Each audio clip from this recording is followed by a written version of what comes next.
नमस्कार, सुप्रभात। बहुत स्वागत है आपका। मैं हूं आपके साथ ऋतु ज्ञानवानी। बुलेटिन की शुरुआत इस वक्त बड़ी खबर के साथ। भोपाल से बड़ी खबर है, किसानों के लिए बड़ी खुशखबरी है। सीएम शिवराज आज कृषक मित्र योजना की लॉन्चिंग करने जा रहे हैं। कृषक मित्र योजना की आज से शुरुआत होगी। आज कुशाभाऊ ठाकरे सभागार में कार्यक्रम रखा गया है। बता दें, कृषि मंत्री कमल पटेल कार्यक्रम में मौजूद रहेंगे। किसानों को सिंचाई की सुविधा प्रदान होगी, तो किसानों के लिए बड़ी खुशखबरी। और इस बड़े कार्यक्रम में मुख्यमंत्री मौजूद रहेंगे, कृषि मंत्री मौजूद रहेंगे। ये बड़ा कार्यक्रम होने जा रहा है। सिंचाई की सुविधा अब किसानों को मिल सकेगी। सीएम शिवराज आज कृषक मित्र योजना की लॉन्चिंग करने जा रहे हैं।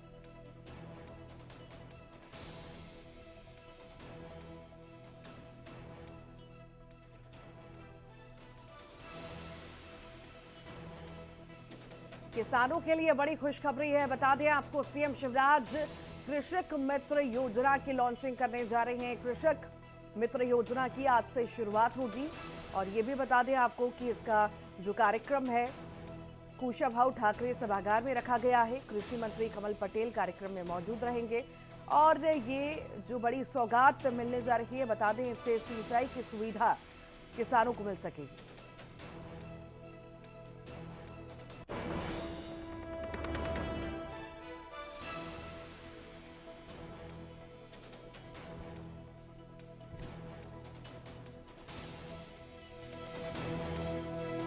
बड़ी खबर इस वक्त आपको बता रहे हैं, किसानों को बड़ी सौगात मिलने जा रही है। बता दें आपको, आज मुख्यमंत्री शिवराज सिंह चौहान बड़ी सौगात किसानों को देंगे।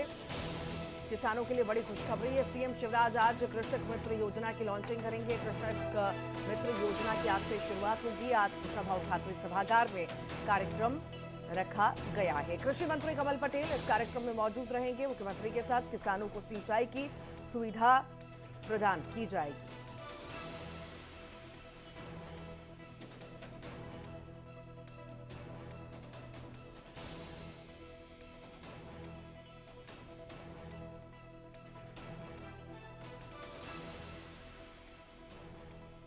किसानों के लिए बड़ी खुशखबरी है। आखिर क्या ज्यादा जानकारी है, कितनी बड़ी ये खुशखबरी है, कैसी ये सौगात है किसानों के लिए, जानेंगे। शैलेंद्र हमारे साथ जुड़ गए हैं। शैलेंद्र, बड़ी खुशखबरी किसानों के लिए। सीएम शिवराज कृषक मित्र योजना की लॉन्चिंग करने जा रहे हैं। कितने बजे कार्यक्रम शुरू होगा और इसमें क्या क्या रहेगा, विस्तार से बताइए।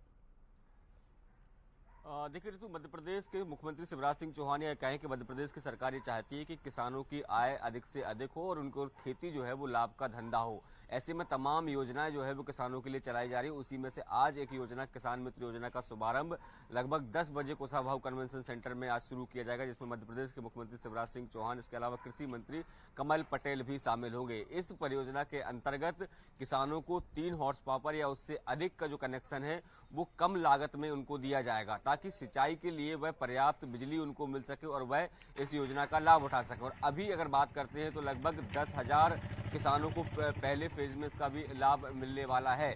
और इसके बाद अगर बात करते हैं तो ये एक बार कनेक्शन लेने से 2 साल तक जो है वो किसान इस योजना का लाभ ले सकेंगे। 2 साल बाद फिर से इसको रिन्यूअल कराना पड़ेगा। देखिए, कई इलाके ऐसे हैं जहां बिजली की समस्या से किसान जूझ रहे थे, या जो छोटे किसान हैं उनके पास इतने पैसे नहीं रहते थे कि वह अपने खुद का जो ट्यूबवेल आदि लगा सके। तो ऐसे में ऐसे किसानों को लाभ देने के लिए मध्य प्रदेश सरकार ये योजना लेके आई है कि कम पैसे में उनको वो अपना ट्यूबवेल भी लगवा सकेंगे और कम लागत में वो नया विद्युत कनेक्शन भी ले सकेंगे, जिससे कि बहुत बहुत शुक्रिया शैलेंद्र जानकारी को साझा करने के लिए। चलिए, इसी बीच एक और बड़ी खबर आ रही है। रायगढ़ बैंक डकैती का पैसा बरामद हुआ है। रामानुजगंज से रुपए बरामद किए गए हैं। ट्रक और कार में पैसा ले जा रहे थे। पुलिस की हिरासत में 3 आरोपी हैं। रायगढ़ बैंक डकैती की वारदात जो हुई उसमें जो चेकिंग अभियान चला, चेकिंग अभियान के दौरान आरोपी पकड़े भी गए।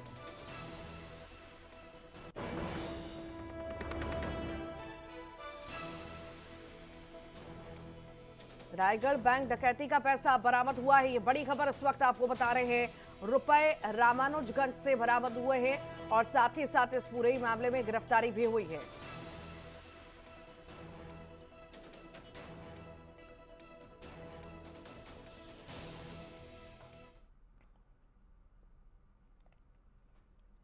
रामानुजगंज की हम बात कर रहे हैं। बैंक डकैती हुई और इस बैंक डकैती का जो पैसा था वो पैसा जो है बरामद कर लिया गया है।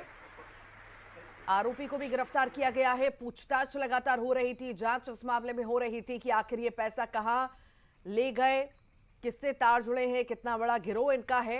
अब इस पूरे ही मामले में आपको बता दें, पैसा जो है डकैती का वो बरामद हुआ है।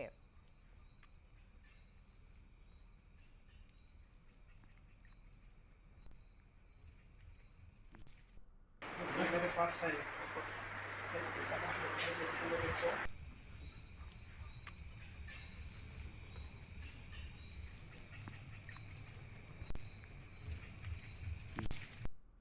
मेरे पास है।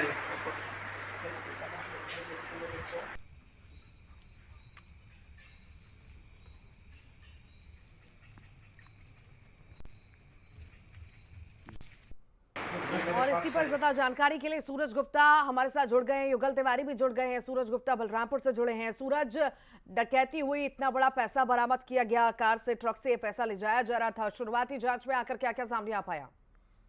जी तो मैं बता दूं कि बलरामपुर जिले की पुलिस को बड़ी सफलता मिली है। जैसे रायगढ़ में एक्सिस बैंक डकैती के मामले की जानकारी पुलिस को मिली, पुलिस पूरी अपनी टीम को जगह जगह पर तैनात कर दी थी। दरअसल बलरामपुर जिला 3 अंतर्राष्ट्रीय सीमा से जुड़ा हुआ, उत्तर प्रदेश, मध्य प्रदेश और झारखंड से। पुलिस को कहीं ना कहीं शक था कि आरोपी अगर इस ओर आएंगे तो झारखंड की ओर भाग सकते हैं, मध्य प्रदेश की ओर भाग सकते हैं, यहाँ तक कि उत्तर प्रदेश की ओर भाग सकते हैं। पुलिस की पूरी टीम लगातार सघन जांच कर रही थी, एक एक वाहनों को बारीकी से जांच कर रही थी। जहां देर रात्रि पुलिस को एक बड़ी सफलता मिली, जहां आरोपी ट्रक से भाग रहे थे और उनको जब पुलिस ने दबोचा तो उनके पास से कैश भी बरामद की गई है, यहाँ तक कि सोने चांदी की जेवरात भी उनके पास से बरामद की गई। इस मामले की पुष्टि बलरामपुर पुलिस अधीक्षक ने की है। उन्होंने कहा कि पुलिस लगातार मुस्तैदी से जुटी थी और रात में पुलिस को सफलता मिली है। बहरहाल पुलिस सभी आरोपियों से पूछताछ कर रही है और उनके पास से जो कैश बरामद हुए हैं, कैश की अभी तक गिनती नहीं हो सकी, लेकिन लगभग पुलिस अधीक्षक के बताए अनुसार 4 करोड़ रुपए से ऊपर की राशि उन्होंने बरामद की है।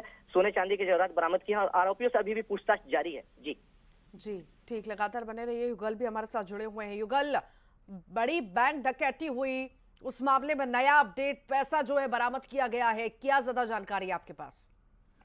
जी देखिए, बैंक डकैती का ये बड़ा मामला था और पुलिस ने मुस्तैदी के साथ जिस तरह से नाकेबंदी की और वही उसी का ये परिणाम है कि अब लगभग 4 करोड़ रुपया और सोने चांदी के जो जेवरात हैं, जो बैंक से डकैती करके ये जो आरोपी फरार हुए थे, उसे बरामद किया गया है। लेकिन ऋतु, बड़ी बात यह है कि इस तरह के ये पेशेवर डकैत होते हैं और जैसे ही रकम को दूसरी जगह खपाने का प्रयास करते हैं। लगभग 7 लाख रुपए की डकैती जो हुई है, तो आप अंदाजा लगा सकते हैं कि 4 करोड़ अगर बरामद हुआ है तो बाकी पैसे क्या, जो 3 आरोपी और जो 3 से 4 जो आरोपी फरार हुए हैं उनके पास था। क्रेटा गाड़ी में ये आगे आगे जा रहे थे, बिल्कुल बाकायदा फॉलो करते हुए ट्रकों को ले जा रहे थे। बड़े ही सुनियोजित तरीके से इन्होंने प्लानिंग की और रायगढ़ से आप सोचिए कि रामानुजगंज तक ये सुरक्षित पहुंच गए। अगर थोड़ी चूक होती छत्तीसगढ़ पुलिस की तो ये सीमा को पार कर लेते, उत्तर प्रदेश और झारखंड और ये मध्य प्रदेश की जो सीमा है उसे लांघ जाते। उसके बाद आरोपियों को पकड़ना बड़ी ही मुश्किल होता। लेकिन फिलहाल छत्तीसगढ़ पुलिस की ये सजगता कही जा सकती है, रामानुजन पुलिस की सजगता कही जा सकती है कि इन डकैतों को दबोच लिया है और इसकी पुष्टि भी की गई है। रायगढ़ से पुलिस की टीम रवाना हुई है। अब पूरे मामले की जांच की जाएगी कि आखिर कौन किस तरह के इन लोगों ने रेकी की है, कैसे इतनी बड़ी डकैती की घटना को अंजाम दिया, क्लू इनको कैसे मिला, ये तमाम तरह की बातें हैं। लेकिन ये बात तय है कि इस तरह के बैंक प्रबंधन की लापरवाही है कि आप सोचिए, जिस बैंक में करोड़ों रुपए रखे हुए हैं उसका लिमिटेशन क्या था बैंक का, और जो गार्ड था वो उस हथियार बंद क्यों नहीं था, सीसी जो टीवी है, कैमरा है, वो आखिर बंद क्यों था। सवाल कई तरह के खड़े हो रहे हैं। पुलिस इस पूरे मामले की गहनता से जांच करेगी। आने वाले वक्त में बिल्कुल खुलासा तो होगा, लेकिन उससे पहले एक बड़ी सफलता इसे छत्तीसगढ़ पुलिस की, रामानुजगंज पुलिस की और रायगढ़ पुलिस की सतर्कता से कही जा सकती है। सबसे पहले इस खबर को हम ही ने जो फ्लैश किया था, बताया था कि बड़ी जो बैंक राबड़ी हुई है और ये जो आरोपी गिरफ्तार हुए हैं उसकी भी सूचना न्यूज 18 ने प्रमुखता से पहले अपने दर्शकों तक पहुंचाया है। और ये कहा जा सकता है कि जैसे ही डकैती हुई, सरहदी सीमाओं को पुलिस ने सील किया और उसी का नतीजा है कि अब सभी जो लगभग जो 3 आरोपी हैं जिनको डिटेन किया गया है। जी युगल, यहाँ पे देखिए सवाल ये भी उठता है कि 10 से 12 घंटे में दो वारदातें हो जाती हैं तो यहाँ पर प्रशासन की कार्यशैली पर तो सवाल उठेगा ही उठेगा। आखिर किस तरह से भरोसा किया जाए प्रशासन पे कि हाँ हमारा पैसा है, सेफ रहेगा, हम सेफ रहेंगे, क्योंकि 10 घंटे में इतनी बड़ी वारदात हो जाती है और प्रशासन की कोई सक्रियता नहीं। जी बिल्कुल रितु, आप सही कह रहे हैं। ये सवाल जो आपके मन में है वो सभी के जेहन पर पौंध रहा है। सब सवाल यही खड़े करते हैं कि आखिर जो इस तरह के बदमाश हैं, जो आरोपी हैं, उन पर सख्ती क्यों नहीं बरती जाती। सोशल पुलिसिंग की ठीक, युगल लौटूंगी आपके पास। सूरज भी लगातार हमारे साथ जुड़े हुए हैं। सूरज, जो तस्वीरें जिस तरह से हमने देखी कि बलरामपुर में कार से और ये बड़ा कैश जो है बरामद किया गया, माफ कीजिएगा, ये जो बड़ी वारदात हुई है, पैसे लेकर के फरार हुए, आखिर यहाँ पर भी प्रशासन की कार्यशैली पर सवाल तो उठेंगे ही उठेंगे। इस मामले में क्या अपडेट मिल पा रहा है कि व्यापारी से बैग छीन लिया गया, इतने सारे पैसे लूट लिए गए, क्या कहता है प्रशासन इस मामले में? जी, अगर पुलिस प्रशासन की बात करें तो पुलिस प्रशासन जैसी ही डकैती की मामले की जानकारी लगी थी तो पुलिस प्रशासन यहाँ पर हरकत में आई थी और सघन जांच चलाया था। हालांकि बलरामपुर पुलिस अधीक्षक ने इस पर कहा है कि अपने जिले में अगर इस तरह से कोई भी घटना को अंजाम देते हैं, आरोपी बचेंगे नहीं। कहीं ना कहीं पुलिस आरोपियों पर शिकंजा कसने के लिए हर तरीके से पुलिस जवानों को तैनात करके रखा है। साथ ही साथ अब पूरे जिले को सीसीटीवी कैमरे से भी लैस किया जा रहा है ताकि किसी भी प्रकार की कोई घटना यहाँ घटती है तो पुलिस उस पर त्वरित कार्रवाई कर सके। बहरहाल पुलिस ने जो कार्रवाई की है उससे पुलिस की एक बार और इस बात की जाए तो पुलिस की मुस्तैदी समझ में आ रही नहीं। कहीं ना कहीं ये देखा जा रहा है कि अगर सीमा को क्रॉस कर जाते, 3 आरोपियों को पकड़ पाना बड़ा मुश्किल होता था, लेकिन पुलिस अधीक्षक डॉक्टर लालू में सिंह, अतिरिक्त पुलिस अधीक्षक चंदेश सिंह ठाकुर भी लगातार पूरी घटना पर मॉनिटरिंग कर रहे थे और आरोपियों के धरपकड़ के लिए पुलिस जवानों को लगातार प्रेरित कर रहे थे। जी देखिए, यहाँ पे व्यापारी से लूट हो जाती है, 3-4 लाख रुपए की लूट हो जाती है और उसके बाद सक्रियता हम प्रशासन की देख रहे हैं कि समय रहते पैसा बरामद कर लिया गया है, पर कहीं ना कहीं प्रशासन पर सवाल उठेंगे अगर इस तरह की वारदातें लगातार होती हैं। बहुत बहुत शुक्रिया जानकारी को साझा करने के लिए। तो ये बड़ी खबर आपको इस वक्त बता रहे हैं कि किस तरह से वारदात हुई है, लूट की वारदात हुई है। एक तरफ जहां पर व्यापारी से 3 से 4 लाख रुपए लूट लिए गए, भरा बैग था पैसों का, वो लूट लिया गया। दूसरी ये खबर की बात कर रहे हैं हम कि किस तरह से एक्सिस बैंक में लूट होती है। लगभग 6 करोड़ रुपए जो है वहां से लुटेरे लूटकर फरार हो जाते हैं, मैनेजर पर भी हमला करते हैं।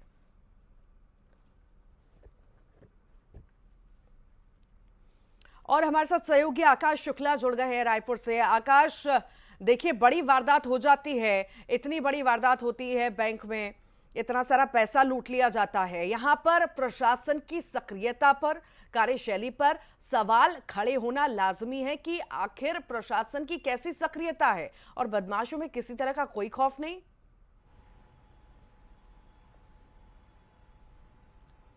जी देखिए, एक तरीके से ये सुरक्षा में बड़ी चूक मानी जा सकती है कि बैंक में लूट हो जाता है और पुलिस प्रशासन कुछ नहीं कर पाता, लेकिन जिस तरीके से आरोपी पकड़ाए हैं, चेक पोस्ट में पकड़ाए हैं, वो एक बड़ी बात है और इस पे अभी जांच चल रही है, कार्रवाई चल रही है, पूछताछ चल रही है। कहा जा रहा है कि पूछताछ में कुछ और भी चीजें सामने आ सकती है। पुलिस अभी लगी हुई है, मामले की कार्रवाई में जुटी हुई है। जी, मामले की कार्रवाई में तो पुलिस जुटी हुई है, पर जिस तरह से 10 से 12 घंटे के भीतर 2-2 वारदातें हो जाती हैं, यहां पर आखिर क्या जवाब देगी प्रशासन की टीम, क्या जवाब देगी? जी बिल्कुल, प्रशासन को इस पे जवाब देना होगा। अभी गृह मंत्रालय ने भी रिपोर्ट मांगा है और पुलिस के आला अधिकारी इसमें जुटे हुए हैं कार्रवाई के लिए। देखते हैं आगे इस पे और क्या कार्रवाई हो सकती है। फिलहाल अधिकारियों ने निर्देश दिए हैं कि इस पे कड़ाई से जांच की जाए और भी जो अन्य आरोपी हैं उसमें इनको पकड़ा जाए, किस तरीके से प्लानिंग हुई है और किस तरीके से ये घटना को अंजाम दिया गया है, क्योंकि बैंक लूट की घटना बहुत संगीन मानी जाती है और इस तरीके से घटना होना एक तरीके से प्रशासन की, पुलिस की सुरक्षा में चूक है। जी ठीक, बहुत बहुत शुक्रिया जानकारी को साझा करने के लिए। और इसी के साथ ही फिलहाल के लिए बुलेटिन में इतना ही।